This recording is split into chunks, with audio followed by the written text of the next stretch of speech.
સૌ પ્રથમ તો માફી કે હું પહેલી વાર આવ્યો અહીંયા, બહુ મોડો આવ્યો. કારણ કે વિનોદભાઈ હતા ત્યારે એવી ઓળખાણ નહોતી, એવો પરિચય નહોતો કે હું અહીંયા આવવાનો હક જતાવી શકું કે એ મને અહીંયા આવવાનું આમંત્રણ આપી શકે.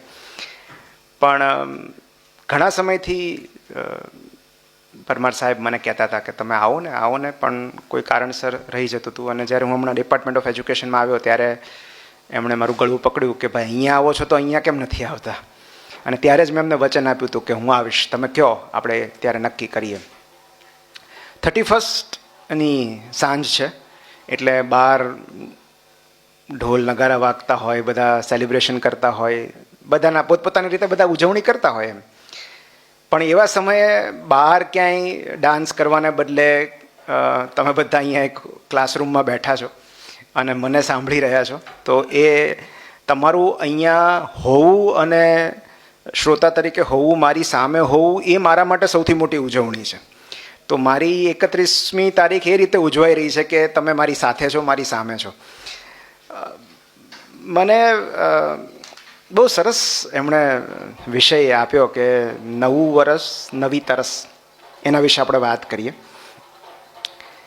તો આ શું છે કે આપણને બધાને ખબર છે કે 31મી તારીખ જેવી આવે ને એવું આપણને બધાને એવું થાય કે આવતીકાલથી આમ કરી નાખીએ, આવતીકાલથી આમ કરી નાખીએ. હવે આ નવા વર્ષમાં તો વજન ઘટાડવું જ છે ગમે એમ કરીને, કે હવે કાલથી તો ચાલવા જાવ જ એમ. ડાયટ પ્લાન કાલથી તો અમલમાં મૂકી જ દઈએ, કાલથી તો એક પુસ્તક વાંચવાનું છે એમ, આ નવલકથા કાલે પૂરી કરી જ નાખવી અથવા શરૂ કરી જ દેવી. તો આવા બધા સંકલ્પો આપણે જેમ જેમ 1 જાન્યુઆરી નજીક આવતી હોય એમ આવા સંકલ્પો આપણે લેતા હોઈએ છીએ. અને આ માનવ સહજ છે, આપણે બધાને કશુંક બદલવું હોય છે. પણ આ 31મી ડિસેમ્બર નજીક આવે ને આ સંકલ્પો કેમ શરૂ થાય છે? કેમ આપણને માર્ચમાં, જૂનમાં, જુલાઈમાં યાદ નથી આવતું? કેમ આપણે ડિસેમ્બરના અંત સુધી રાહ જોઈએ છીએ નવા સંકલ્પો લેવા માટે? તો એની પાછળ એક મનોવૈજ્ઞાનિક ઘટના જવાબદાર છે જેને ફ્રેશ સ્ટાર્ટ ઇફેક્ટ કહેવાય. તો આ ફ્રેશ સ્ટાર્ટ ઇફેક્ટ શું છે કે અચાનક આપણે વીતી ગયેલા સમય પ્રત્યે સભાન બનીએ છીએ. અચાનક આપણને ખ્યાલ આવે છે કે ઓહ, 2024 તો પૂરું થઈ ગયું, આખું વર્ષ નીકળી ગયું અને આપણે હજી ત્યાંના ત્યાં જ છીએ. તો આપણી ભૂતકાળની જાત અને ભવિષ્યની જાત વચ્ચે આપણે એક જગ્યા બનાવી શકીએ છીએ. આપણે એક ડિમાર્કેશન, ગુજરાતી વિભાગમાં અંગ્રેજી બોલીએ તો ગુનો નહીં નોંધાય ને, તો આપણે એક ડિમાર્કેશન લાઇન બનાવી શકીએ છીએ, એક એવી જગ્યા બનાવી શકીએ છીએ કે જ્યાં આપણે આપણી ભૂતકાળની જાતને જોઈએ છીએ અને આપણી ભવિષ્યની જાતને એની કલ્પના કરી શકીએ છીએ કે આપણી પોટેન્શિયલ સેલ્ફ કેવી હોઈ શકે. તો અચાનક આપણને રિયલાઇઝ થાય છે કે આપણે તો આના કરતાં અનેક ગણો વધારે બેટર બની શકીએ છીએ, વધારે સારા બની શકીએ છીએ, વધારે ઉન્નત બની શકીએ છીએ. અને એ જે પ્રતીતિ છે એને ફ્રેશ સ્ટાર્ટ ઇફેક્ટ કહેવાય છે. એટલે જો એવું થતું હોય તો એમાં કંઈ જ ખોટું નથી કે આવતીકાલથી દોડવાનું ચાલુ કરી દઉં, કે જીમમાં જવું, કે મેડિટેશન શરૂ કરી દઉં, કે વાંચવાનું શરૂ કરી દઉં. ભલે એ 2-3 મહિના જ ચાલે, પણ એક એવું થવું બહુ જરૂરી છે, એવા સંકલ્પો લેવા બહુ જરૂરી છે. કારણ કે જ્યાં સુધી તમને કશુંક બદલવાની ઈચ્છા થાય છે, એ જાતમાં હોય કે જગતમાં, તો એ જીવંતતાનું ઉદાહરણ છે. મતલબ એ સૌથી મોટી સાબિતી છે જીવંતતાની કે you want to change something. જે ક્ષણે આપણને એમ થાય કે જેમ છે એમ ભલ્યા પડ્યા છીએ, તો એ નિષ્ક્રિયતા છે. તો જ્યાં સુધી કશુંક બદલવાની ઝંખના છે, એ એક બહુ સકારાત્મક નિશાની છે. અને આમ મારે જે વાત કરવી હતી, જે તરસની વાત કરવી હતી, એ ડિઝાયર ઉપર હું આવું એ પહેલાં મારે તમને એક નાની વાત કહેવી છે, મારી સાથે બનેલી વાત કહેવી છે. કે મારે થોડા સમય પહેલાં ટેડ ટોકમાં મને વક્તા તરીકે એમણે નિમંત્રણ આપ્યું. ટેડ ટોક એટલે તમે જોતા હશો કે અંગ્રેજીમાં સ્પીચ આપવાની 20 મિનિટની હોય ને પછી યુટ્યુબ પર આવે. ને મને બહુ એવું ડ્રીમ હતું કે મારે ટેડ ટોકમાં જવું છે એમ, કારણ કે મારા માટે કેટલું બધું મહત્ત્વનું અને બહુ પ્રેસ્ટિજિયસ પ્લેટફોર્મ હતું કે મને એમાં બોલવાની તક મળે તો એ મારા માટે સૌભાગ્યની વાત છે. અને મને તેડું આવ્યું ટેટ ટોકમાં બોલવાનું. તો 2023માં જે ડિસેમ્બરમાં સુરતમાં ટેટ ટોક થઈ એમાં હું વક્તા તરીકે હતો અને આઈ વોઝ વેરી એક્સાઇટેડ. અને મને થયું કે મારે કંઈક નવું પહેરવું છે. મારે આટલા મોટા સ્ટેજ પર જતો હોઉં કે જેમાં પછી તો મિલિયન્સ ઓફ લોકો તમને જોવાના હોય યુટ્યુબ પર, એ તો ગ્લોબલ પ્લેટફોર્મ છે. તો મારે કંઈક એવું પહેરવું જોઈએ જે અત્યાર સુધી મેં નથી પહેર્યું. કંઈક નવી ખરીદી કરવી પડશે. એટલે હું ગયો અને મેં એક સરસ મજાનું બ્રાન્ડેડ બ્લેઝર લીધું. વિનોદભાઈ તો રોજ પહેરે છે, પણ મને એમ થાય કે હું ક્યારેક પહેરું. તો મેં એક થોડું ડાર્ક ગ્રીન કલરનું સરસ મને જે ગમ્યું સૌથી વધારે એવું બ્લેઝર મેં ખરીદી લીધું. લગભગ 8-10 હજાર રૂપિયાનું. વધારે ખર્ચો થઈ ગયો, પણ એ પ્રસંગ પણ એટલો મહત્ત્વનો હતો એટલે એ રાજીપો વ્યક્ત કરવા માટે મેં નવી ખરીદી કરી લીધી. અને ઘરે આવ્યો, બ્લેઝર પહેર્યું. પછી મેં જોયું કે આની સાથે મેચ થાય એવું એક શર્ટ તો મારી પાસે છે જ નહીં. એટલે વારાફરતી જે કાંઈ થોડા ઘણા નવા કહી શકાય એવા શર્ટ હતા એ બ્લેઝરની બાજુમાં રાખીને જોયા કે આ મેચ થાય છે. અને મારી દીકરીએ બધામાં ના પાડી કે પપ્પા મેચ નથી થતું. એટલે પછી નવી ચેલેન્જ એ આવી કે હવે બ્લેઝરને મેચિંગ નવું શર્ટ ખરીદવું પડશે. એટલે બીજા ત્રીજા દિવસે હું પાછો ગયો અને મેં બ્લેઝર સાથે લઈ ગયો અને બ્લેઝરને મેચિંગ હોય એવું શર્ટ મેં ખરીદ્યું. 3-4 હજારનું શર્ટ આવ્યું. એટલે એ બીજી ખરીદી થઈ. એટલે પછી મને એમ થયું કે નહીં, હવે બધું પરફેક્ટ છે. આ બ્લેઝર પણ મેચ થાય છે, શર્ટ પણ મેચ થાય છે. પછી તકલીફ એવી થઈ કે મારા જે ટ્રાઉઝર્સ હતા એ એની સરખામણીમાં જૂના લાગવા લાગ્યા. કે આની સાથે જૂના ટ્રાઉઝર્સ થોડા પહેરાય એમ, આની સાથે તો ટ્રાઉઝર પણ નવું જ પહેરવું પડે. એટલે 2-3 દિવસ પછી ફરી પાછું હું નવું ટ્રાઉઝર શોધવા નીકળ્યો કે હવે આને મેચિંગ હોય એવું ટ્રાઉઝર ક્યાંથી શોધવું મારે. એમ કરતાં કરતાં વાત નવા શૂઝ સુધી પહોંચી કે હવે આ બધું નવું છે તો હવે શૂઝ થોડા જૂના પહેરાય. એટલે એકમાંથી બીજી, બીજીમાંથી ત્રીજી, ત્રીજીમાંથી ચોથી ખરીદી એમ આગળ વધતી ગઈ. અને પછી થોડા સમય પછી મેં ઇતિહાસનો એક પ્રસંગ વાંચ્યો અને મને ખબર પડી કે હું આનો ભોગ બન્યો છું, આ ઘટનાનો, જેને ડિડરો ઇફેક્ટ કહેવાય છે. હવે એની પાછળ એક સરસ રસપ્રદ કથા છે જે મારે વાર્તા તમને કહેવી છે, લાલ જબ્બાની કથા. તો ડેની ડિડરો કરીને એક ફ્રેન્ચ ફિલોસોફર હતા. એમનું મોટાભાગનું જીવન ગરીબીમાં વીત્યું.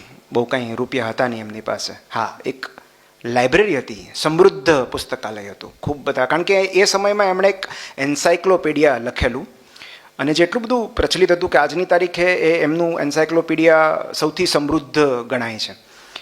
તો એ સમયમાં એમનું નામ બહુ સન્માનથી લેવામાં આવતું. જ્ઞાની હતા એ સમયના. એટલા બધા પુસ્તકો એમની લાઇબ્રેરીમાં. હવે બન્યું એવું કે એમની દીકરીના લગ્ન લેવાયા અને લગ્નનો ખર્ચ ખાસો વધારે થાય એવો હતો. એટલે લગ્નના ખર્ચને પહોંચી વળવા માટે આટલી બધી રકમ ક્યાંથી કાઢવી? તો એ જે ડિડરો હતા એ મૂંઝવણમાં મુકાયા કે હવે શું કરવું, પૈસા ક્યાંથી આવશે. અને એ સમયે કેથરીન ધ ગ્રેટ કરીને રશિયાના એક મહારાણી હતા, એમના સુધી આ વાત પહોંચી અને એમણે નક્કી કર્યું કે આટલા મોટા ફિલોસોફર છે તો આપણે થોડી મદદ કરીએ, એમને રૂપિયા આપીએ. પણ એના બદલામાં શું? આમ નામ તો એ લે નહીં, ખુમારીવાળા માણસ. એટલે મહારાણીએ એવો પ્રસ્તાવ મૂક્યો કે હું તમને આપું, તમને જે કાંઈ આર્થિક મદદની જરૂર છે હું કરું, એના બદલામાં તમે તમારી આખી લાઇબ્રેરી મને આપી દો, હું ખરીદી લઉં. અને દીકરીના લગ્ન કરવાના હતા તો એમણે એ પ્રસ્તાવ સ્વીકારી લીધો. એમણે પોતાનું આખું પુસ્તકાલય, આખી લાઇબ્રેરી, જે કાંઈ એમના પુસ્તકો એમણે ભેગા કર્યા હતા એ બધા મહારાણીને વેચી દીધા અને ખૂબ બધું ધન બદલામાં મેળવી લીધું. હવે તો આર્થિક સ્થિતિ ઘણી સુધરી ગઈ. હવે તકલીફ ત્યાંથી શરૂ થઈ કે જ્યારે એમને એવું લાગ્યું કે હવે દીકરીના લગ્નમાં પહેરશું શું? એમની પાસે જે જબ્બો હતો એ તો જૂનો હતો સાવ. એક જ જબ્બો પહેરતા, બે એકાંતરે. એ આ ધોવામાં નાખે ત્યારે બીજો પહેરે, પછી બીજો ધોવામાં જાય ત્યારે પહેલો પહેરે. તો આ જે જૂનો જબ્બો છે એ પહેરીને થોડું પ્રસંગમાં હાજરી અપાય. એટલે એમણે નક્કી કર્યું કે એક નવો જબ્બો ખરીદવો છે. એટલે એમણે લાલ રંગનો એક નવો નક્કોર જબ્બો ખરીદ્યો. અને એટલો સુંદર જબ્બો કે એમણે એમ પહેર્યો ને એમને થયું કે વાહ, હું કેટલો સુંદર લાગુ છું. પછી તકલીફ એવી થઈ કે એ જબ્બાની સરખામણીમાં એમની આસપાસ રહેલી બધી જ વસ્તુઓ એમને જૂનીને ફિક્કી લાગવા માંડી. એમને એમ થયું કે આ મારું જે મફલર છે, મારી જે શાલ છે, આ તો આની સાથે બહુ જૂનું લાગે છે, તો મારે એને મેચ કરવા માટે એ પણ નવું ખરીદવું પડે. ધીરે ધીરે એમને એવું લાગ્યું કે આ જબ્બો પહેરીને હું ઘરમાં બેઠો હોઉં અને ઘરની કાર્પેટ આટલી જૂની લાગતી હોય તો મારે શેતરંજી બદલાવી પડે. એટલે એમણે દમાસ્કસથી નવી શેતરંજી ખરીદી, નવું ગાડલું લીધું, નવું ડાઇનિંગ ટેબલ લીધું, જૂનો અરીસો કાઢીને મોંઘોદાટ અરીસો નખાયો. જે ભીંત ચિત્રો હતા એ મોંઘાદાટ ભીંત ચિત્રો લીધા, જે શોપીસ હોય. મોંઘી મૂર્તિઓ મંગાવી કે ભાઈ મારા દીવાનખંડમાં જેટલી વસ્તુઓ હોય એ બધી આના લેવલની તો હોવી જોઈએ ને, આ જબ્બાના લેવલની. અને એમ કરતાં કરતાં એમની ખરીદી એટલી હદે પહોંચી ગઈ કે ધીરે ધીરે એ કંગાળ બની ગયા. અને એ પછી એમણે એક નિબંધ લખ્યો છે કે મારા જૂના જબ્બાની વિદાય પછીનો પસ્તાવો. તો એનું કંઈક અંગ્રેજીમાં the regret of parting with my old robe કે એવું કંઈક એનું છે. અને એમાં એમણે લખ્યું છે કે મને હવે એવું સમજાય છે કે મારો જૂનો જબ્બો જ્યાં સુધી હતો ત્યાં સુધી હું એ જૂના જબ્બાનો માસ્ટર હતો, શેઠ હતો, એનો બોસ હતો. આ મારા નવા લાલ જબ્બાનો હું ગુલામ બની ગયો છું. એટલે ઘણીવાર એવું થતું હોય છે કે આપણા જે ઓલ્ડ પોઝેશન્સ હોય આપણે એના બોસ હોઈએ, આપણે એના શેઠ હોઈએ. જેવું કંઈક નવું પોઝેશન આવે ત્યારે આપણે એના ગુલામ બની જઈએ. એક્ઝામ્પલ તરીકે હું આપું કે અત્યારે મને ઘણા બધા એવું કહે છે કે તું ગાડી કેમ નથી બદલતો, 2017 7-8 વર્ષ થઈ ગયા, હવે ક્રેટા બદલી નાખ, પાછળથી થોડો કલર એવું ખડી ગયો છે. પણ મેં કીધું એવરેજ સારી આપે છે, પિકઅપ સારું છે, કમ્ફર્ટેબલ છે, સૌથી વધારે મને મજા આવે છે, મને દૂરની મુસાફરીમાં થાક નથી લાગતો. અને સૌથી મહત્ત્વની વાત કે હું ગમે ત્યાં પાર્ક કરું ને તો મને ચિંતા ન હોય કે કોઈ ઘસરકો પાડશે, કોઈ એના પર લખી જશે.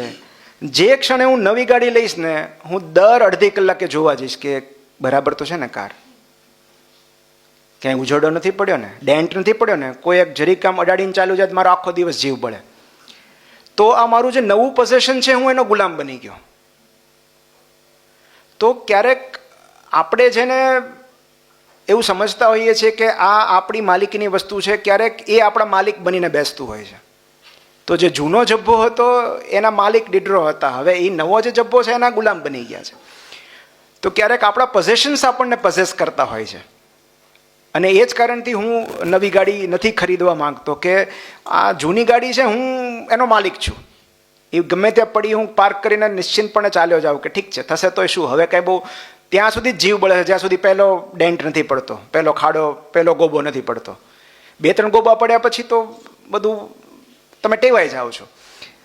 તો કહેવાનો ભાવાર્થ એ છે કે આ બજારની રચના આપણને હતાશ કરવા માટે થઈ છે.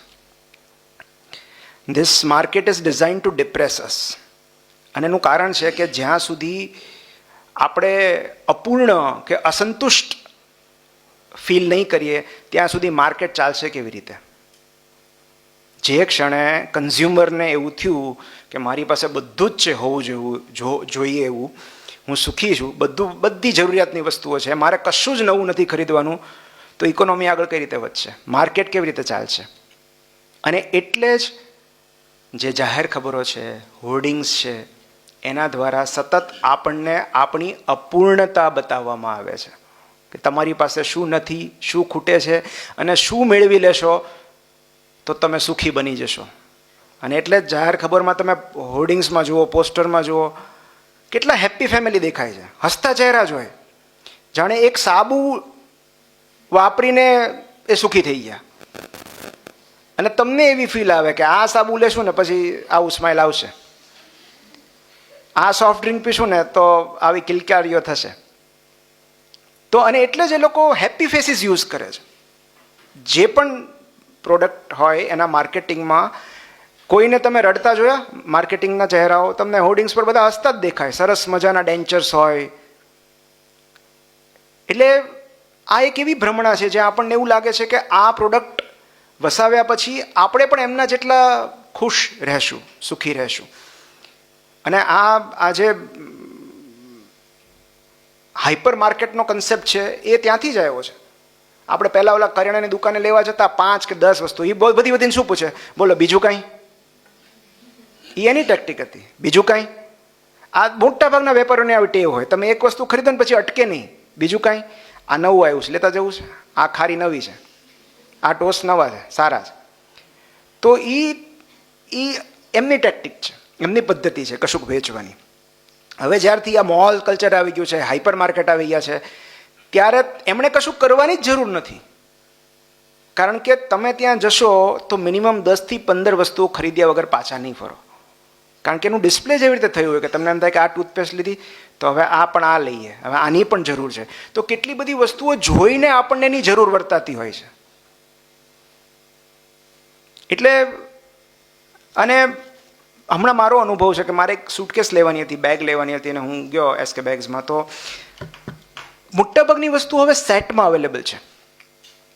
એકની બે ની એને સેટ આવે કે તમે એક સૂટકેસ લો તો આટલા, 2 લેશો તો ડિસ્કાઉન્ટ, 3 લેશો તો વધારે ડિસ્કાઉન્ટ.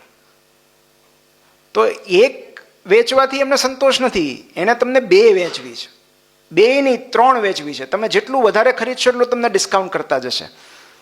તો આ જે છે એ આપણી માનસિકતા સાથેની રમત છે.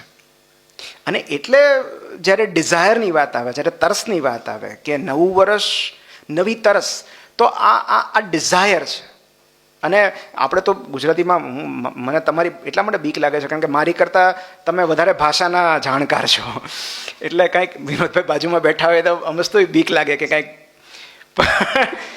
પણ આ આપણે જેને ઝંખના કહીએ કે ડિઝાયર, અને ડિઝાયર માટે એક મનોવૈજ્ઞાનિક હતા, મને એમનું નામ હું ભૂલી ગયો છું, રેને જીરાર્ડ. રેને જીરાર્ડે એક બહુ સરસ વાત કરી છે, એમની આખી થિયરી છે કે મનુષ્યની પોતાની કોઈ ઈચ્છા નથી હોતી.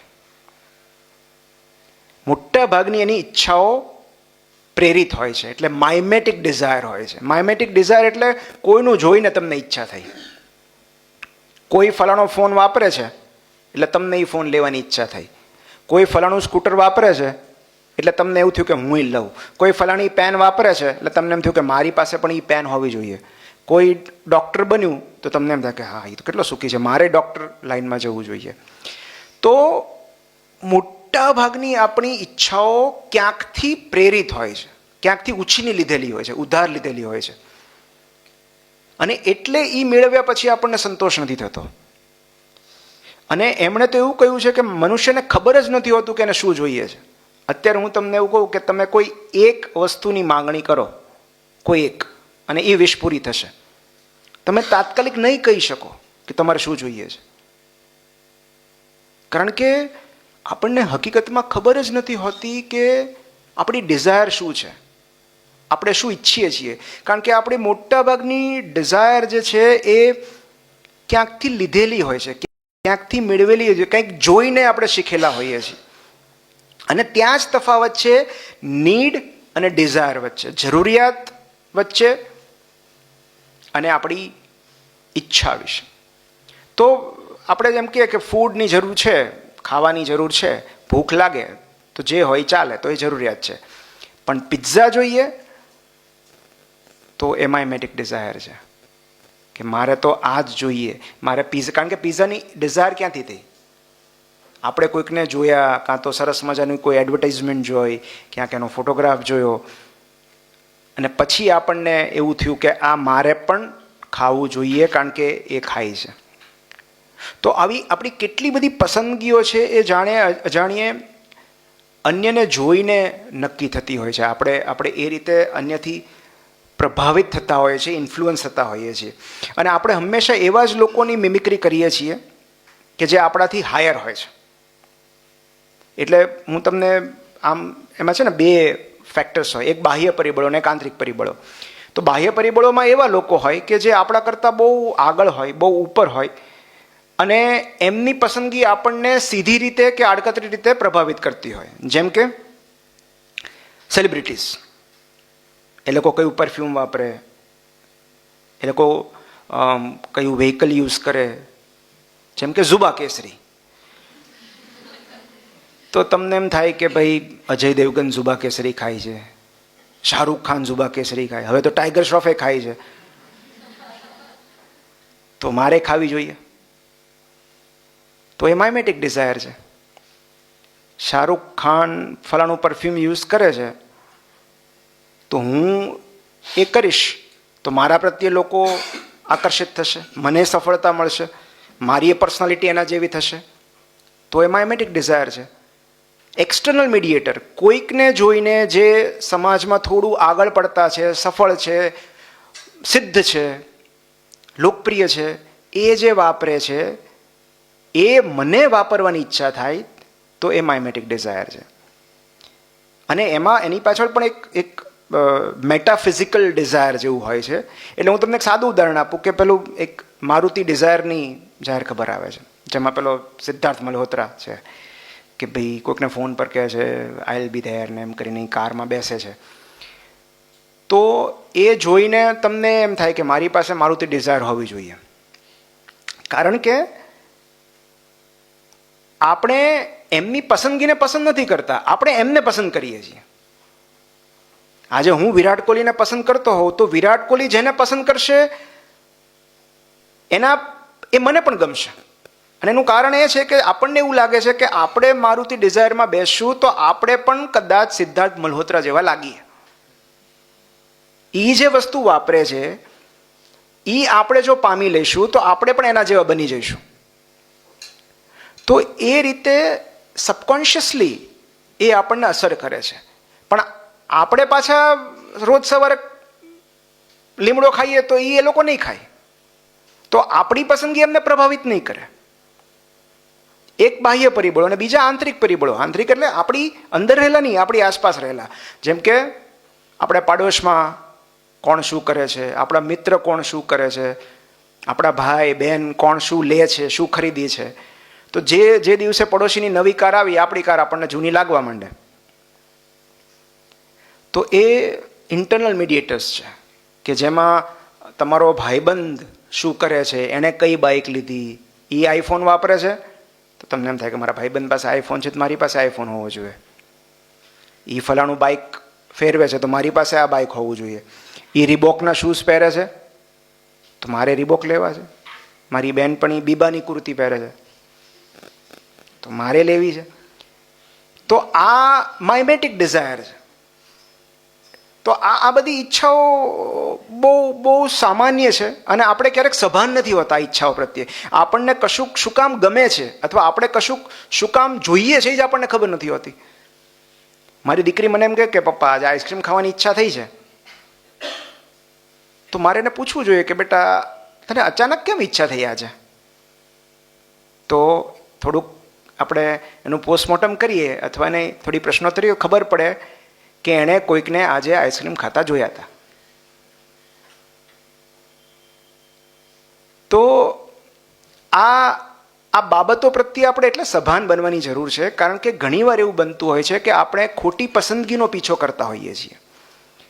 એક બહુ સરસ પુસ્તક છે ધ લિટલ પ્રિન્સ. એમાં એક બહુ સુંદર વાત લખેલી છે કે જો તમારે વહાણ બનાવવું હોય ને, તમારે બહુ મોટું વહાણ બનાવવું છે, તો તમે લોકોને એવું ન કહો કે તમારે લાકડું લઈ આવો, તમે આ કરો, તમે ફલાણું કરો. તમે લોકોને આદેશ ન આપો, કારણ કે તમારે 100-200 જણની મદદ લેવી પડશે. તમે એકલા વહાણ નહીં બનાવી શકો. તો તમે શું કરશો? સામાન્ય રીતે તમે એને એમ કહેશો તું ભાઈ લાકડું લઈ આવ, તું આ લઈ આવ, તું આમ કર. બધાને જે લેબર ડિવિઝન કરશો ને.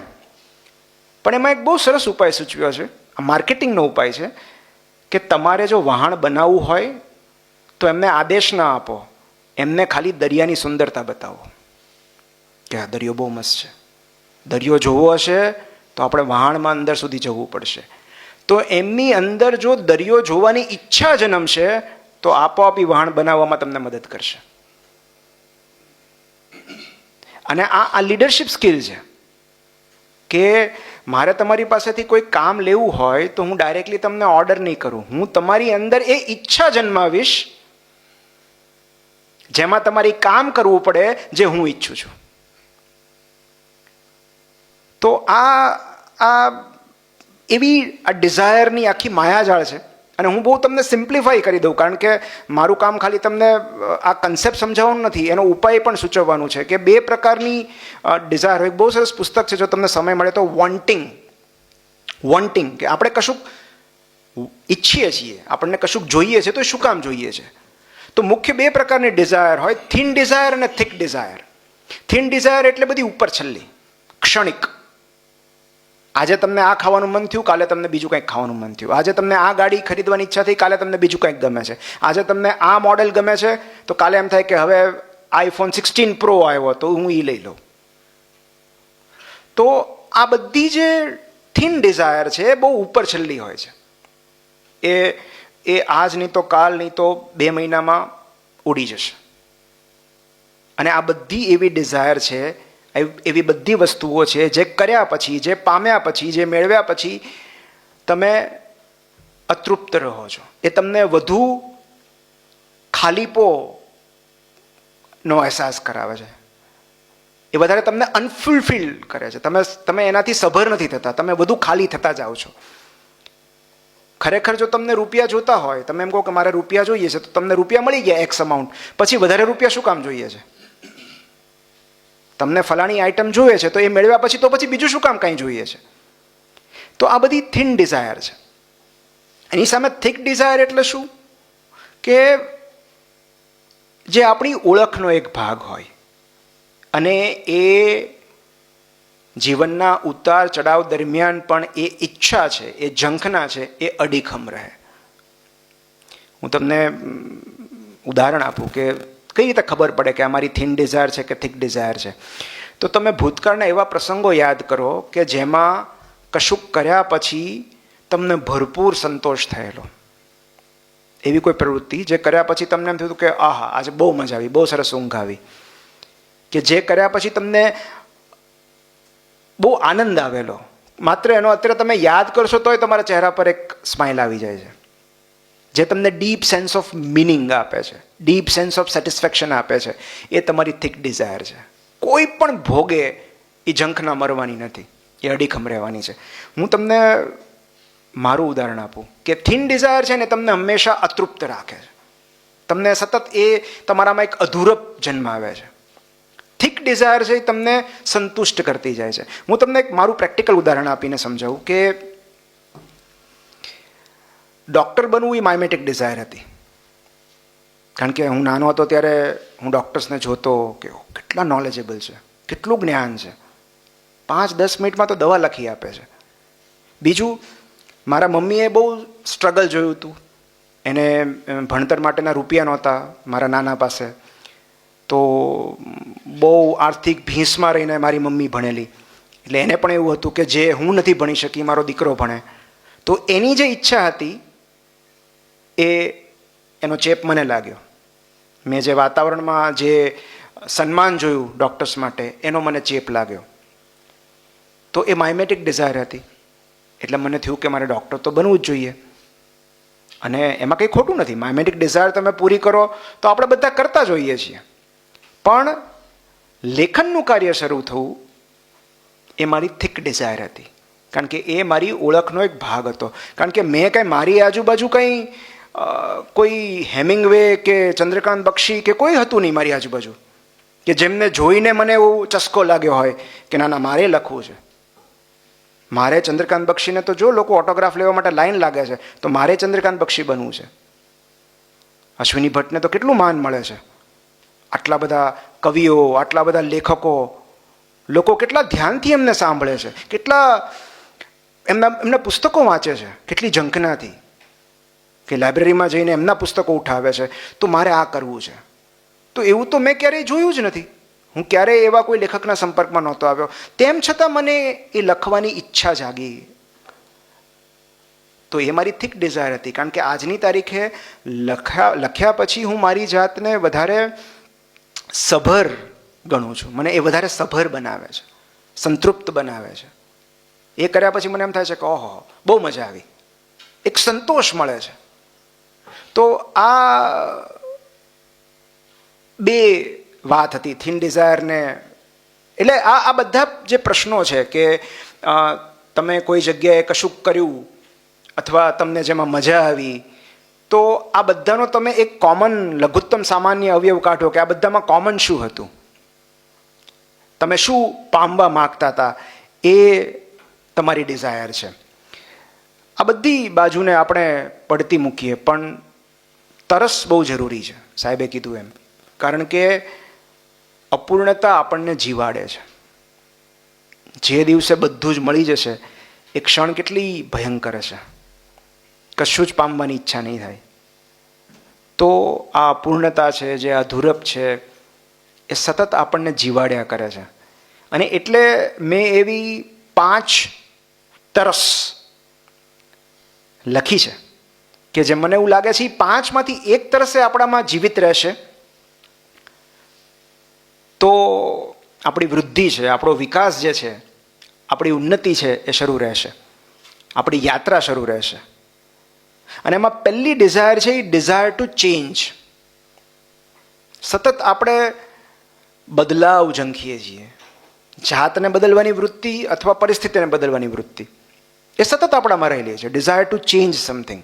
અને એટલે જ આપણે હંમેશા એવી પ્રવૃત્તિઓ વધારે પસંદ કરીએ છીએ જેમાં કશુંક બદલાય. તમે જુઓ, ડાયટ પ્લાનની વાત છે કે દોડવાની વાત છે કે કસરતની વાત છે કે કશુંક વાંચવાની વાત છે, એ પોતાની જાતને વધુ ઉન્નત બનાવવાની વાત છે, કશુંક બદલવાની વાત છે.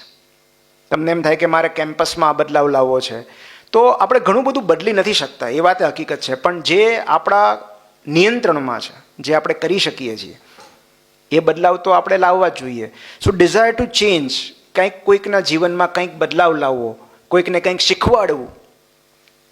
કે તમને એમ થાય કે મારે આ વર્ષે મારે આને આ શીખવવું છે, મારે મારા પરિસરમાં આ બદલાવ લાવવો છે, કે મારે બહારનું આ બોર્ડ છે એ મને નથી ગમતું, મારે એની જગ્યાએ આમાં આ કરવું છે, મારે આ રંગોળી કરવી છે, મારે અહીંયા આ ચિત્રો બનાવવા છે. આપણી દિવાલ જે છે બહારની ડિપાર્ટમેન્ટની, એમાં આપણે ચિત્રો કરીએ તો કેમ નવા વર્ષમાં?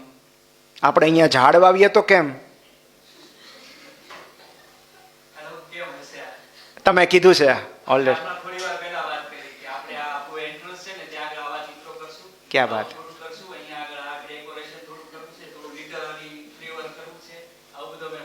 સો આ ડિઝાયર ટુ ચેન્જ છે. તમને આ તો એક પેલી છે, તમને એમ થાય કે મારે સ્ટ્રેટનિંગ કરાવવા છે વાળ, તો એ પણ ડિઝાયર છે, ડિઝાયર ટુ ચેન્જ. કંઈક બદલવાની વૃત્તિ. મેં ગયા વર્ષે વિનોદભાઈને કીધું હતું, આંટીને, કે મારે હેર ટ્રાન્સપ્લાન્ટ કરાવવા છે, મારે કંઈક ચેન્જ કરવું છે મારામાં. હા છે ને, આ ટ્રાન્સપ્લાન્ટ પછીનો છે. તો એ ડિઝાયર ટુ ચેન્જ છે. આપણે સતત આપણી જાતમાં બદલાવ ઝંખીએ છીએ, કાં તો આપણી જાતમાં, કાં તો આપણા પરિસરમાં, આપણા આસપાસના વાતાવરણમાં. હા ભાઈ, તમે એમ કહો કે મારી બહેનપણી મારી યાર આવું કેમ વર્તન કરે છે, તો એ નથી બદલાવાનું. તમે કોઈ વ્યક્તિને નહીં બદલી શકો, તમે ગમે એટલા પ્રયત્નો કરશો. કારણ કે આપણા કહેવાથી કોઈ બદલાતું નથી, આપણા કરવાથી કદાચ બદલાય.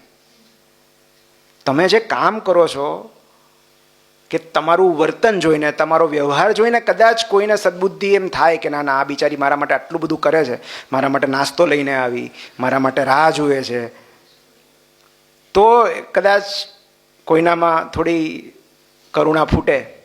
પણ તમારા કહેવાથી તું મારી યાર બોલતી નથી તો એ નહીં બોલે. તો એમ મારી મચડીને આપણે કોઈને બદલી નથી શકતા. પણ એવું ઘણું બધું હોય છે જે આપણા નિયંત્રણમાં હોય છે. જેમ કે આ ચિત્રો દોરવા, આપણા નિયંત્રણમાં છે. કોઈના માટે નાસ્તો લાવવો એ આપણા નિયંત્રણમાં છે. સો ડિઝાયર ટુ ચેન્જ, કાંઈક બદલવું. અને એ બહુ મહત્વની બાબત છે. જ્યારે આપણને એવું લાગે છે કે આપણા કશુંક કરવાથી કશુંક બદલાય છે, કશુંક પરિવર્તન આવે છે, તો એ બહુ મોટો ધક્કો વાગે છે અંદરથી. અને એ જ આપણને સતત એ રોજ સવારે ઉઠવાની પ્રેરણા આપે છે. બીજી છે ડિઝાયર ટુ પીસ. એટલે આપણને બધાને શાંતિ જોઈએ છે અલ્ટિમેટલી તો. અને હમણાં એક બહુ સરસ કાર્યક્રમ હતો, નિશિતભાઈએ આયોજન કરેલું, જેમાં ભગીરથ ભટ્ટ સિતાર વાદક આવ્યા હતા અને એમણે એક બહુ સરસ વાત કરી જે આજે મારે તમારી સાથે શેર કરવી છે કે એમણે 9 રસ પીરસ્યા કે શૃંગાર રસથી શરૂઆત કરી કે શૃંગાર રસમાં એમણે પરિસ્થિતિ બાંધી, આખો માહોલ બાંધ્યો અને પછી એમણે કહ્યું કે હવે આના બેકગ્રાઉન્ડમાં કોઈ મ્યુઝિક વાગતું હોય તો એ કેવું હોય, અને એમ કરીને એમણે દરેક રસ પ્રમાણે અલગ અલગ મ્યુઝિક પીરસ્યા કે આનું સંગીત આવું હોય, વીર રસ હોય તો આ હોય. એમાં જે છેલ્લો રસ એમણે કીધો એ એમણે કીધું શાંત રસ.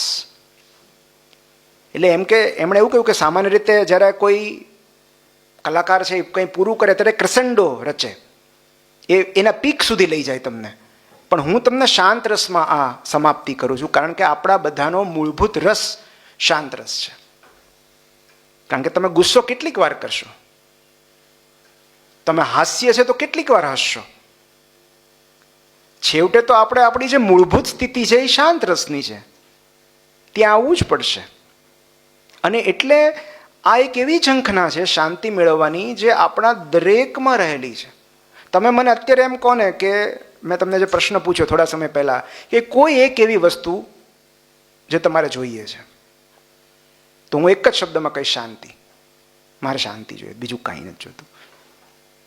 કારણ કે બીજું બધું જો શાંતિ હશે ને તો આપોઆપ બીજું બધું આવશે. પણ જ્યાં સુધી મન અશાંત હશે, વાતાવરણ અશાંત હશે, ત્યાં સુધી ક્યાંય ચેન નહીં પડે. એટલે આપણે બધા અલ્ટિમેટલી શાંતિ મેળવવા ઈચ્છીએ છીએ અને જ્યાં સુધી આ શાંતિની તરસ છે ત્યાં સુધી આપણા પ્રયત્નો શરૂ રહેવાના છે શાંતિ મેળવવાના. પણ એક બહુ સરસ વાક્ય મેં વાંચ્યું હતું કે શાંતિ મેળવવા માટે આપણે કેટલા બધા યુદ્ધ કરતા હોઈએ છીએ.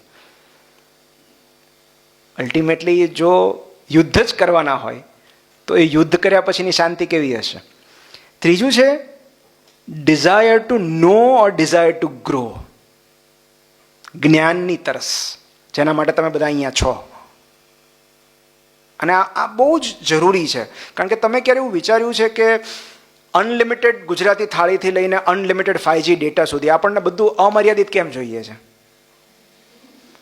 તમે અહીંયા જારનીપમાં જાઓ કે સરોવર પોર્ટિકોમાં જાઓ કે કોઈ પણ ગુજરાતી ડાઇનિંગ હોલમાં જાઓ, અનલિમિટેડ 399માં 299માં જે બી અલગ અલગ ભાવ હોય, અમર્યાદિત બધું તમારાથી ધરાઈને ખાઓ, ખવાય એટલું ખાઓ.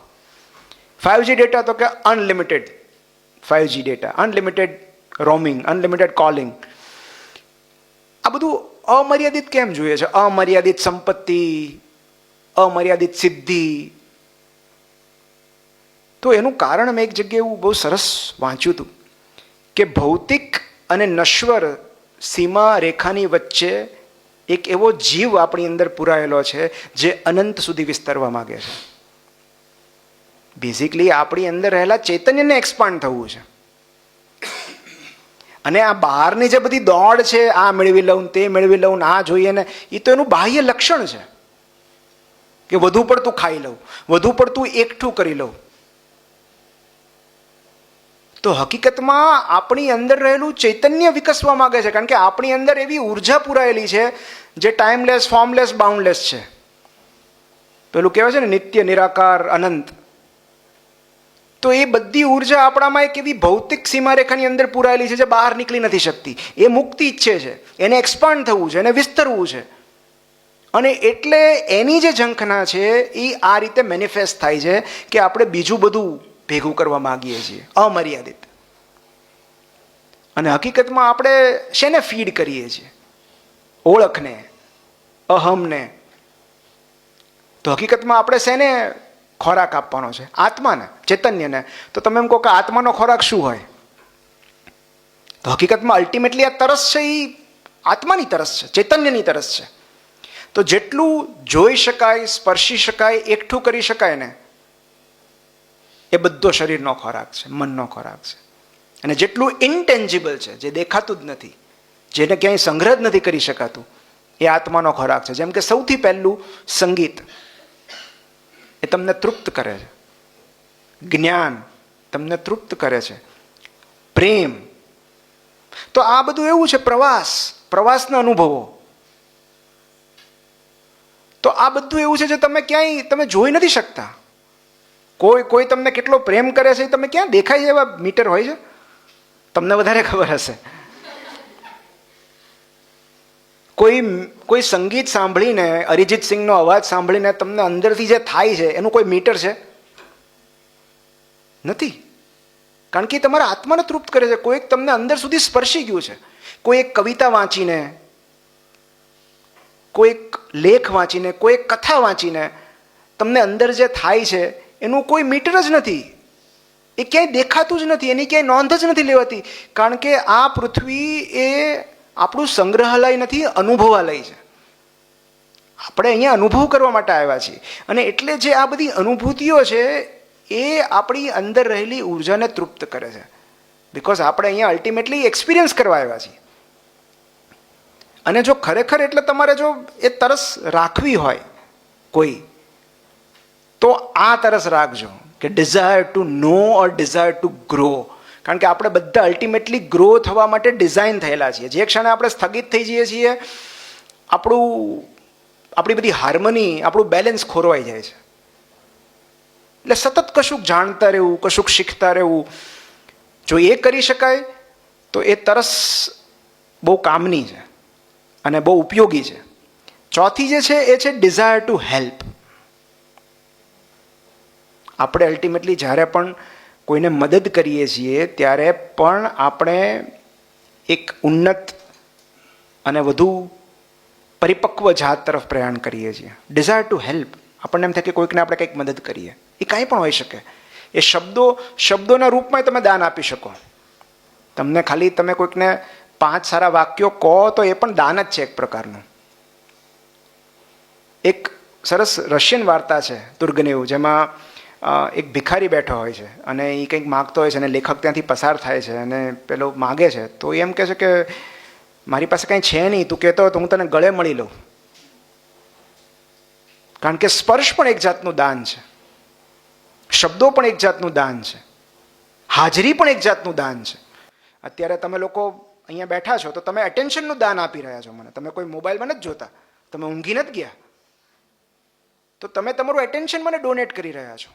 આ પણ એક એક્ટિવ લિસનિંગ. તમે કોઈને સાંભળો છો એ પણ દાન છે. તમે કોઈકને મદદ કરી રહ્યા છો હીલ કરવામાં. તો એવું જરૂરી નથી તમે કોઈકને રૂપિયા આપો, વસ્તુ આપો કે કોઈ ફિઝિકલ હેલ્પ કરો. એ તો છે જ, એ તો શ્રેષ્ઠ છે. પણ એટલું ન કરી શકાય તો કોઈને થોડી સાંત્વના આપવી, કોઈને હિંમત આપવી, કોઈની ટીકા ન કરવી, કોઈની સારી બાબતોની પ્રશંસા કરવી, આ બધી ડિઝાયર ટુ હેલ્પ જ છે. તમે કોઈકને આડકત રીતે મદદ કરી રહ્યા છો. તમે કોઈને તોડી ન પાડો, કોઈની ટીકા ન કરો, કોઈની વાત ન કાપો, તો પણ તમને સારું ફીલ થશે કે તમે કોઈકની મદદ કરી. કોઈકને સારું કોમ્પ્લિમેન્ટ આપો.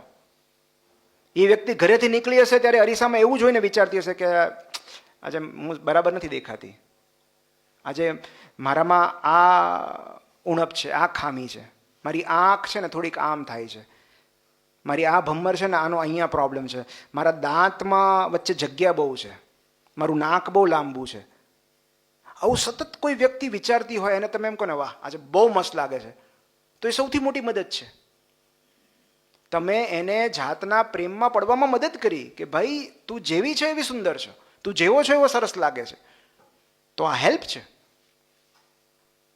અને છેલ્લી ડિઝાયર છે desire to connect or desire to share. અને આ બહુ જ આપણી અંદર રહેલી એવી સુષુપ્ત ઝંખના છે જે કોઈને કોઈ સ્વરૂપમાં બહાર આવતી હોય છે. તમે એમ કહો કે નવા વર્ષમાં મારી એક બહેનપણી હોવી જોઈએ કે મારો એક ભાઈબંધ હોવો જોઈએ, તો અલ્ટિમેટલી એ શેની ઝંખના છે? એ ડિઝાયર ટુ કનેક્ટ. કોઈક વ્યક્તિ સાથે તમારે જોડાવવું છે.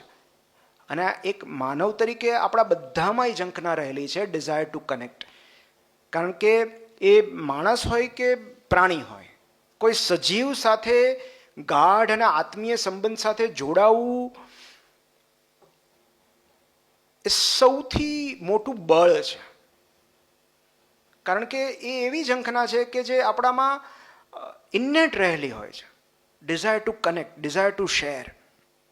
જ્યારે પણ તમે કોઈ પ્રાણી સાથે કે કોઈ મનુષ્ય સાથે, એ કોઈ પણ હોઈ શકે, કશુંક શેર કરો છો, એની સાથે જોડાઓ છો આત્મીયતાથી, તો એ તમને બળ આપે છે, તમને એ વધુ સભર બનાવે છે.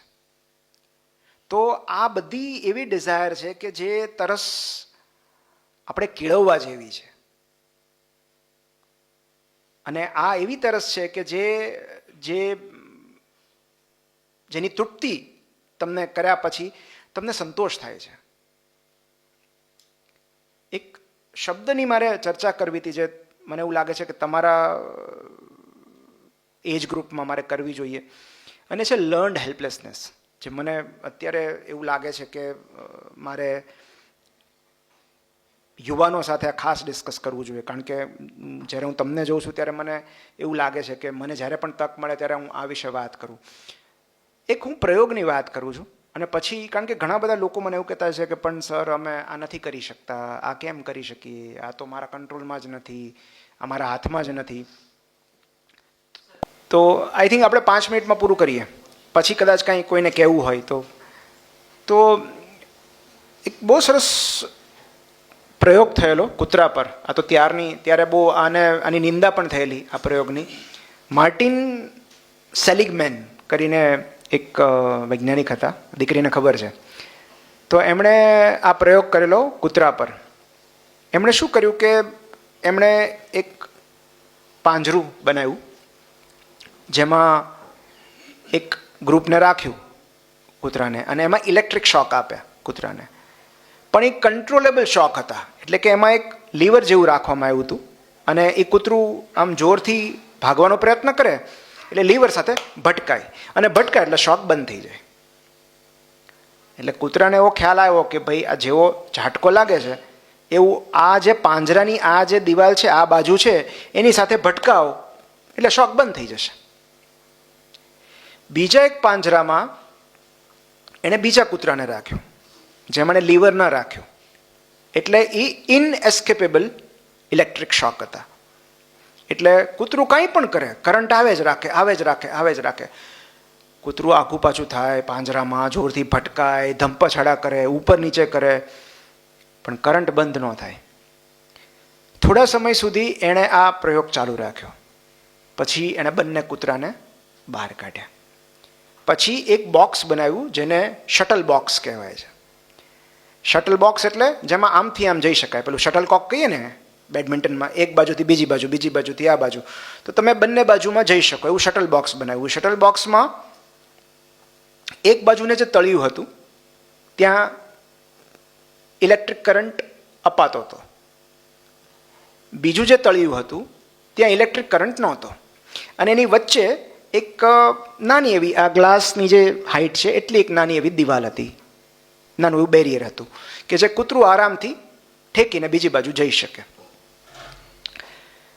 તો જે કંટ્રોલેબલ ઇલેક્ટ્રિક શોક વાળું કૂતરું હતું કે જેમાં લીવર હતું, એને જ્યારે આ બાજુ મૂકવામાં આવ્યું અને એને શોક આપવામાં આવ્યો, તો એ કૂતરું તરત પેલું જે બેરિયર હતું એ ઠેકીને બીજી બાજુ ચાલ્યું ગયું કે જ્યાં એને કરંટ નથી લાગતો.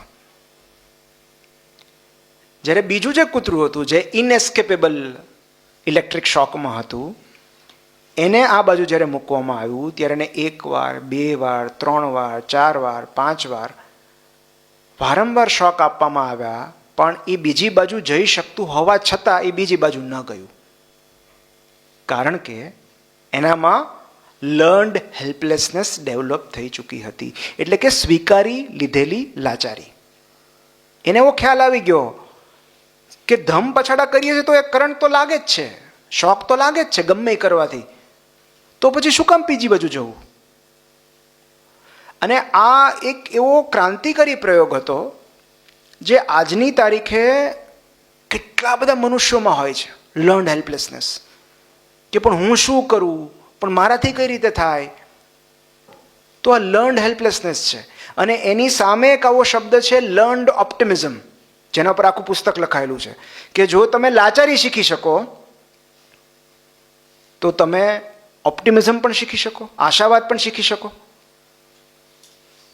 અને આમાં તો એકચ્યુઅલી આ બાળકોમાં ક્યાંથી આવે છે, એડલ્ટમાં ક્યાંથી આવે છે, તો એની પાછળ આખો ઇતિહાસ છે. ઘણીવાર ઘરનું વાતાવરણ એવું હોય, નિશાળનું વાતાવરણ એવું હોય કે બાળક એવું સમજી લે હું ગમે એ કરું મને માર તો પડવાનો જ છે, હું સારું વર્તન કરું તોય પપ્પા મારે છે, ખરાબ વર્તન કરું તોય પપ્પા મારે છે.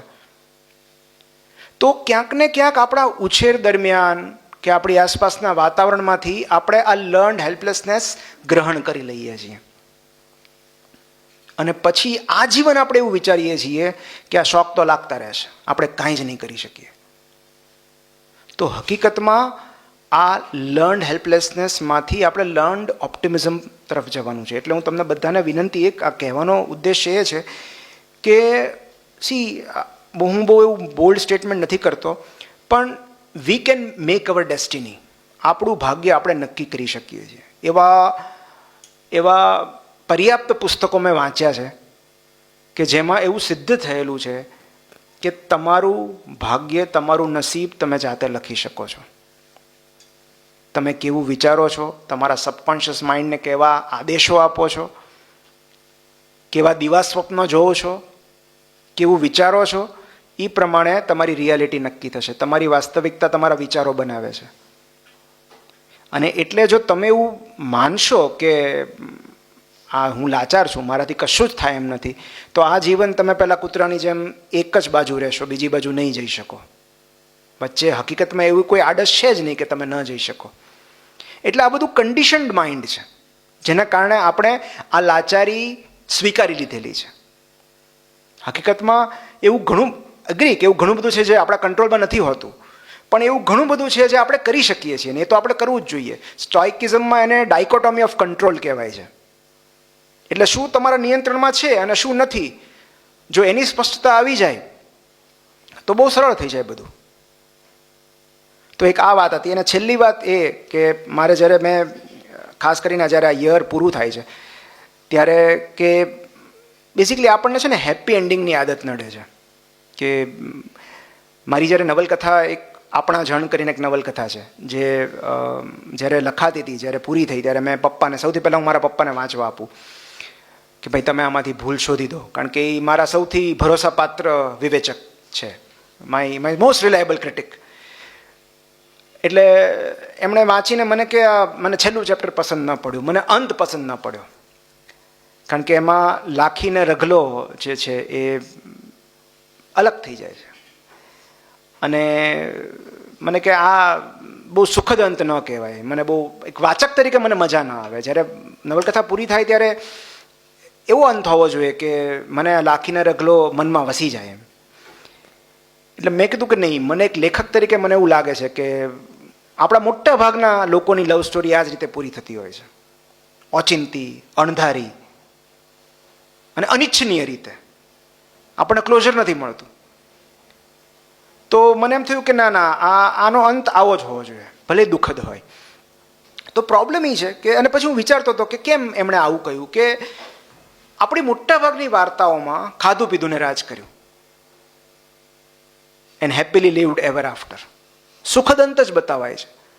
પણ કાલ્પનિક કથાઓ કરતાં વાસ્તવિકતા કડવી એટલા માટે હોય છે કારણ કે વાસ્તવિક જીવનમાં આપણને ક્લોઝર નથી મળતું. ઓલી બેનપણીએ કેમ બોલવાનું બંધ કરી દીધું, ફલાણા ભાઈબંધે કેમ આપણને બ્લોક કર્યો છે, આપણને જે જોઈતું હતું એ કેમ ન મળ્યું, કેમ માસ્તરે ફેલ કર્યા, એના જવાબો નથી મળતા. કશુંક આપણી સાથે અનિચ્છનીય, અઘટિત કેમ થયું, એનું ક્યાંય ક્લોઝર નથી મળતું. અને આપણે હંમેશા પરફેક્ટ કે હેપી એન્ડની પ્રતીક્ષામાં ત્યાં જ અટકેલા રહીએ છીએ કે ક્લોઝર મળશે. ભાઈબંધ આવીને કહેશે કે યાર તારી આ વાતનું મને ખરાબ લાગ્યું એટલે હું તારાથી દૂર થઈ ગયો. બહેનપણી આવીને એવું કરશે કે તારી યાર આ ઝઘડો થયો ને, મને તારી આ વાત ન ગમી. પણ ઘણીવાર એવું નથી થતું, કોઈ જ કારણ વિના લોકો ચાલ્યા જાય છે દૂર. તો એક બહુ સરસ વિધાન છે કે don't look for happy endings, look for new beginnings. અંતનું સુખદ હોવું ક્યારે આપણા હાથમાં નથી, એક નવી શરૂઆત આપણા હાથમાં હોય છે. અને જ્યાં સુધી આપણે સુખદ અંતની કામના કરતા રહીએ છીએ ત્યાં સુધી આપણે આગળ નથી વધી શકતા. આપણે ત્યાં જ અટકેલા રહીએ છીએ. આપણને એમ થાય કે અચાનક આ પિક્ચર પૂરું કેમ થઈ ગયું, હજી તો હીરો હિરોઈનના લગ્ન બાકી હતા, હજી તો આ વિલનને મારવાનો બાકી હતો. પણ ક્યારેક અચાનક ફિલ્મ પૂરી થઈ જાય છે, ઓચિંતી એક કુહાડી ઝીકાય છે અને જીવતર બે ટુકડાઓમાં વિભાજિત થઈ જાય છે. ઓચિંતું કોઈક ચાલ્યું જાય છે, કોઈક પ્રિયજન ચાલ્યું જાય, કોઈક સ્વજન ચાલ્યું જાય, કંઈક જે આપણી પાસે હતું એ છીનવાઈ જાય, ને કાં તો જેની બહુ જ ઝંખના હતી ન મળે. આ બધા એન્ટી ક્લાઇમેક્સ છે ને. ક્યારેક એ રીતે પણ રિટાયરમેન્ટ લેવું પડે કે છેલ્લી 10 ટેસ્ટ ઇનિંગ્સમાં 9ની એવરેજથી રન થતા હોય, લોકો પ્રેશર કરે કે તમે રિટાયર કેમ નથી થતા, તમને ધક્કા મારીને કાઢવા પડે, ટીમમાંથી ડ્રોપ કરવા પડે. તો રોહિત શર્મા એવું વિચાર્યું હોય કે મારું હેપી એન્ડિંગ હશે. જેમ તેંડુલકર માટે 200મી ટેસ્ટનું આયોજન કર્યું હતું ખાસ, એ મારા માટે ફેરવેલ મેચ યોજાય, લોકો મને ગાર્ડ ઓફ ઓનર આપે. અશ્વિનમાં તો એવું ન થયું. ચાલુ વરસાદે કોઈને ખબર નહોતી, સ્ટેડિયમ ખાલી થઈ ગયું હતું અને ટીમમાં ન લીધો એટલે રિટાયરમેન્ટ જાહેર કર્યું કે નથી રમવું હવે, પૂરું, આનો અંત આવી ગયો. ભલે દુઃખદ હોય, ભલે એન્ટી ક્લાઇમેક્સ હોય, ભલે મને જેવો જોઈતો તો એવો ન થયો, પણ અંત તો અંત છે. તો એ અંત એણે નક્કી કર્યો ત્યારે હવે નવી શરૂઆત કરી શકશે કે ભાઈ હવે પછી એણે શું કરવું, યુટ્યુબર તરીકેની કરિયર ચાલુ રાખવી કે કોચ તરીકે ટીમમાં પાછા આવવું કે ક્રિકેટ એકેડમી શરૂ કરવી કે કોમેન્ટ્રીમાં આવવું, એ હવે અશ્વિનનો નિર્ણય છે. પણ એ અંત એના હાથમાં નહોતો. ઘણા બધા કારણો હોય, સિલેક્ટર્સ જવાબદાર હોય, કોચ જવાબદાર હોય, ટીમ મેનેજમેન્ટ જવાબદાર હોય કે ભાઈ કેમ સિનિયર ઓફ સ્પિનરને પડતો મૂકીને તમે વોશિંગ્ટન સુંદરને લીધો. તો એવું ક્લોઝર એને ન મળ્યું અશ્વિનને, અને માટે નક્કી કર્યું કે ભલે દુઃખદ હોય, ભલે એન્ટી ક્લાઇમેક્સ હોય, મારો અંત આ રહેશે, કારણ કે નવી શરૂઆત તો મારા હાથમાં છે ને. તો એ જ રીતે અંતનું સુખદ હોવું ક્યારે આપણા હાથમાં નથી હોતું. આપણા હાથમાં બસ એક નવી શરૂઆત હોય છે. અને આજથી 3 કલાક પછી જ્યારે નવી શરૂઆત થઈ રહી છે, નવું વર્ષ શરૂ થઈ રહ્યું છે, ત્યારે મેં હમણાં જ એક રીલમાં કીધું હતું કે એવી 3 બાબતો ભૂલી જવી બહુ જરૂરી છે. પહેલું તો એવી રિલેશનશિપ્સ જેમણે આપણને હર્ટ કર્યા છે, આપણને દુઃખી કર્યા છે. ઘણા બધા એવા લોકોએ જાણે અજાણે આપણને દુઃખ પહોંચાડ્યું હશે, પણ એમનું વજન લઈને આપણે આગળ નહીં વધી શકીએ. એણે મારી સાથે આવું કર્યું ને, એણે આવું કર્યું ને, એ લોકોને ભૂલવા પડશે. કારણ કે આપણી ઉદ્ધાર યાત્રાની ટિકિટ દરેક વ્યક્તિ ડિઝર્વ નથી કરતું. આપણે જ્યારે પ્રગતિ પામતા હોઈએ, પ્રગતિ કરતા હોઈએ, આગળ વધતા હોઈએ, ત્યારે દરેકની ટિકિટ વહેંચતા ના ફરો કે આવો ને જુઓ ને હું કેટલો સક્સેસફુલ થયો. એ દરેક વ્યક્તિ ડિઝર્વ નથી કરતી. બહુ અંગત લોકોને હક મળે છે. એટલે જેમણે તમને સહકાર નથી આપ્યો એમને ભૂલી જાઓ. બીજું, ઉજ્જડ અફસોસ અને વાંઝણા પસ્તાવા જે હવે કશું જ બદલી શકવાના નથી. ઇફ્સ એન્ડ બટ્સ, જો અને તો, જે ચાલ્યું ગયું. રિયર વ્યૂ મિરરમાં ખાલી એક નજર કરવાની હોય, તમે એમાં જોઈને ગાડી ચલાવો તો ભટકાઈ જાઓ. એટલે એ ભૂતકાળના જે અનુભવો છે, જે લેસન્સ છે, પાઠ છે, એ ખાલી એક નજર કરવા પૂરતા હોય. અને એટલે જ રિયર વ્યૂ મિરર કરતાં વિન્ડસ્ક્રીન અનેક ગણી મોટી હોય કે તમે આગળ જુઓ ને વિન્ડસ્ક્રીનમાં આટલો નાનો કાચ છે, એમાં શું નજર રાખો છો, ખાલી જોવા માટે હોય. તો ભૂતકાળ જે છે એ રોકાણ માટેનું સ્થળ હોઈ શકે, રહેઠાણ માટેનું નહીં. થોડીક વાર રહીને પાછા આવી જાઓ. એટલે આ 2 બહુ મહત્વની બાબત છે. અને ત્રીજી બાબત જે સૌથી ભૂલવા જેવી છે એ છે સેલ્ફ ડાઉટ. તમે સતત તમારી જાત પર શંકા કરતા હો કે હું આ કરી શકીશ કે નહીં, મારું ડેઝર્ટેશન પૂરું થશે કે નહીં, સાહેબ સહી કરી આપશે કે નહીં, પરીક્ષામાં હું ઉત્તીર્ણ થઈશ કે નહીં, પછી આગળની શું ભવિષ્ય હશે. તો આજ સુધી તમે સતત આપણે જાત પર શંકા કરતા આવ્યા છીએ, આપણી ક્ષમતાઓ પર સવાલો કરતા આવ્યા છીએ અને કશું જ નથી થયું. તો હવે એકવાર જાત પર ભરોસો કરી જુઓ, કદાચ કશુંક બદલાય. તો નવા વર્ષમાં પ્રવેશતા પહેલાં આ મુખ્ય 3 બાબતો મને એવી લાગે છે જે આપણે ભૂલવી જોઈએ. અને એક બહુ સરસ શબ્દ છે ઝેન લેંગ્વેજમાં જેને કહેવાય શોશીન. શોશીન એટલે બિગિનર્સ માઇન્ડ.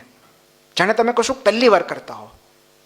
તમે વિચાર કરો કે એ એક જ પ્રકારની વિકેટ છે, સેમ વિકેટ છે, તો એના પર રોહિત શર્મા, વિરાટ કોહલી જેવા અનુભવી પ્લેયર્સ રમી નથી શકતા, અને નીતિશ કુમાર રેડ્ડી અને વોશિંગ્ટન સુંદર આટલું લાંબુ બેટિંગ કરે છે, આટલી બધી સેન્ચુરી કરે છે, આટલા બોલ્સ રમે છે. કેમ?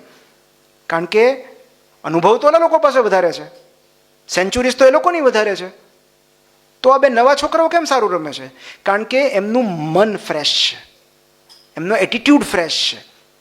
શોશીન, બિગિનર્સ માઇન્ડ. કારણ કે એ લોકો કશું એમનું મેન્ટલ ક્લોગિંગ નથી, મૂંઝવણ નથી. આ શોટ રમવો કે ન રમવો, આ બોલ છોડી દેવો, કવર ડ્રાઈવ મારવી, એવું ટેમ્પટેશન નથી. બહુ સ્પષ્ટતા છે કે હું પહેલી વાર રમું છું, મારે આટલું જ કરવાનું છે ને આટલું નથી કરવાનું. એટલે જ્યારે કશુંક તમે નવી શરૂઆત કરતા હો તો એના ઘણા બધા ફાયદા પણ હોય છે. અને એટલે તમે જે પણ કરો એ બિગિનર્સ માઇન્ડથી કરો, કે જાણે તમે પહેલી વાર કરી રહ્યા છો, નવા અભિગમથી કરી રહ્યા છો. તો એ શોશીન શબ્દ સાથે આપણે છૂટા પડીએ કે બિગિનર્સ માઇન્ડ, કે આવતીકાલનો દિવસ જાણે કશુંક નવું કરવાનો પહેલો દિવસ છે, કશુંક નવી શરૂઆત કરવાનો, એવા વિચાર સાથે આપણે આ તરસને વિરામ આપીએ. Thank you so much. અમે દક્ષિણામૂર્તિની પ્રથા પ્રમાણે આમ કરીએ. તમારી સાથે વાત કરીને મને બહુ સારું લાગ્યું.